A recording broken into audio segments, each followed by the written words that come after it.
मैं बहुत ही इंपॉर्टेंट बात कर रहा हूं, मेरी बात सुनी जाए। माननीय बाबा साहब डॉक्टर अम्बेडकर ने भी कहा एजुकेट योर सेल्फ का नारा दिया और साथ देश में हर साल 25 करोड़ बच्चे जन्म लेते हैं। भारत में स्टूडेंट्स की बढ़ती आबादी के हिसाब से 1.5 मिलियन टीचर्स की शॉर्टेज है देश के अंदर। 2021 के बाद भरी गई अगर सरकार एजुकेशन को लेकर सीरियस है। इसी एज के लगभग 10 करोड़ बच्चे अभी इसी देश के अंदर एनरोल नहीं हो पाए। श्रीमान राम जी। धन्यवाद माननीय कि आपने मुझे एप्रोप्रिएशन बिल 2026 पर बोलने का अवसर दिया। साथ ही मैं आभार व्यक्त करता हूं अपनी पार्टी की मुख्य आदरणीय बहन कुमारी मायावती जी का भी। माननीय मैं फाइनेंस मिनिस्टर जी का ध्यान देश की एजुकेशन सिस्टम में अधिक फंड की आवश्यकता की तरफ लाना चाहता हूं। माननीय जो देश में एजुकेशन पर इन्वेस्ट किया वह विकसित बने और जिन्होंने देश के एजुकेशन पे इन्वेस्ट नहीं किया वो देश पीछे रह गए।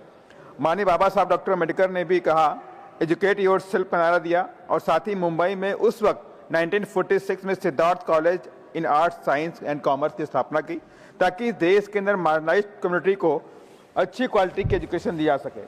माननीय सरकार ने जीडीपी का मात्र 4.1% बजट एलोकेशन एजुकेशन के ऊपर किया, 1.39 लाख करोड़, जबकि एनईपी नेशनल एजुकेशन पॉलिसी का रिकमेंडेशन 6% एलोकेशन ऑफ बजट का था। साथ ही माननीय देश में हर साल 25 करोड़ बच्चे जन्म लेते हैं और देश में 1 से 18 साल तक 37 करोड़ के बच्चे हैं, 18 से 30 साल तक के करीब 24 करोड़ बच्चे हैं। अगर दोनों को मिला दें तो देश में 62 करोड़ यंग जनरेशन है जो एजुकेशन को लेना चाहती है, लेती है। माने कि देश में हायर लेवल पे एजुकेशन और प्रीमियम लेवल की एजुकेशन, स्कूल लेवल की एजुकेशन को मिला करके हमें इतनी बड़ी आबादी को एजुकेशन देना एक बड़ा चैलेंज है।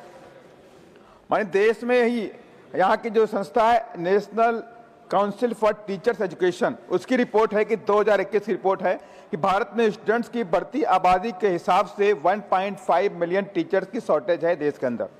यहाँ तक कि 2023 में एक सवाल के जवाब में सरकार ने पार्लियामेंट में जवाब दिया कि एलिमेंट्री लेवल में 7,22,413 और सेकेंडरी लेवल में 1,24,262 टीचर की शॉर्टेज है। ये सरकार ने इस बात को माना भी।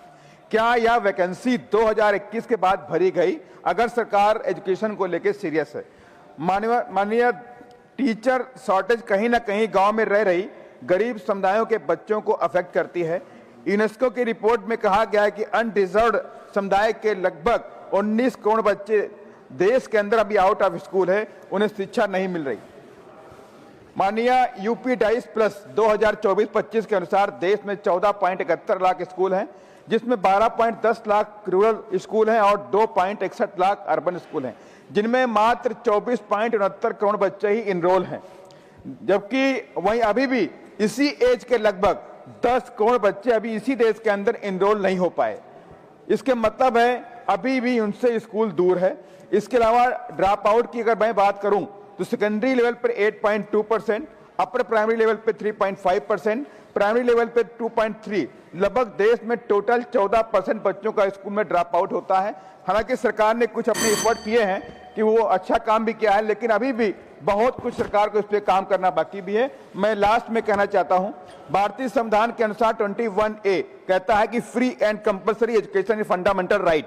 इस तरह आरटी एक्ट 2009 वीकर सेक्शन के लिए भी 25% सीट का रिजर्वेशन प्राइवेट स्कूल और सभी इंस्टीट्यूशन के अंदर रिजर्व कर दिया गया था। लेकिन माननीय आरटी एक्ट 2009 को निष्प्रभावी करने के लिए कुछ संस्थान अपने आप को माइनॉरिटी का स्टेटस दिलवा रहे हैं। मैं बहुत ही इंपॉर्टेंट बात कर रहा हूं, मेरी बात सुनी जाए। माइनॉरिटी स्टेटस का घोषित करवा रहे हैं। 2014 में माननीय सुप्रीम कोर्ट की रूलिंग के बाद हर साल 2000 जो शैक्षणिक संस्थान है वो माइनॉरिटी का स्टेटस लेते हैं ताकि वो जो 2009 आरटी एक्ट है उनसे बच करके उन्हें एडमिशन देने से मना किया जा सके। इस पर सरकार उस नेक्सस पे काम करे, उसे रोकने का भी काम करे और साथ ही जो एनईपी की और जो रिकमेंडेशन है 6% का वो बजट एलोकेशन करने का काम करे। यही मेरा आपके माध्यम से कहना था। धन्यवाद। जय भीम, जय भारत। श्री दीपक प्रकाश। बहुत बहुत धन्यवाद।